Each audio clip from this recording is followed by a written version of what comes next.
This is the Civil War letter of Hiram A. Chambers of the 15th Regiment Massachusetts, Company C, written on August 14th, 1861. August 14th, Camp Colorama, D.C. Dear Parents, I now seat myself to finish my last letter. The excitement is now over, and I can write with more comfort than I could before. I left off before when we were approaching New York, the city of cities. We landed amongst the shipping. After we landed, we were not allowed to go outside of the depot, so we did not get any view of the city at all. We got there at about 11 o'clock, and it says, so we, and that was crossed off, and then it says, and we did not get anything to eat till after 3 o'clock, so we went almost 24 hours without anything to eat, and then it was nothing but a slice of ham big as 3 fingers and a little hard bread.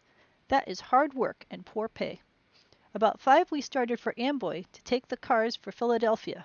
We arrived in Philadelphia about 5 the next morning. Here we got a meal of victuals for the first time since we left Worcester. In Philadelphia they furnish every regiment that goes through with as good a meal as any man ought to have. We stayed there some 3 or 4 hours. 3 of us went up to the upper end of the city, and such splendid sights, splendid buildings without numbers, and then we came back and went into the Navy Yard and saw cannon upon cannonballs upon balls. There we saw them buildings, a very large man of war. It was the largest ship I have seen. It was a good deal longer than our house is. After we left Philadelphia, we were on the road to Baltimore and Harper's Ferry. I was taken sick right after leaving Philadelphia, and so did not get much of a chance to see the country, as I had to lay down on the seat every once in a while. But what I did see of it was splendid. We arrived in Baltimore in the afternoon, about 5 o'clock. We marched up the principal street about a half a mile. The colonel gave the order to halt, then load at will.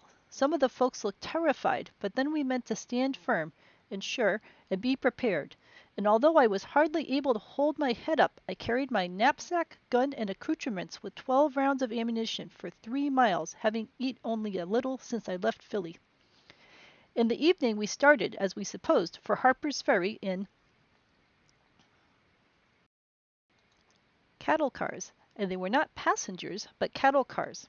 Great was our surprise to find ourselves, the next morning, about an hour after getting up, in sight of the Capitol at Washington.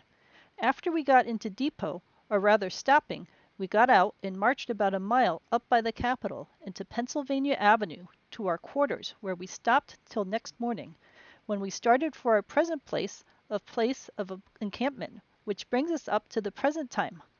Hoping this letter please you, I bid you adieu.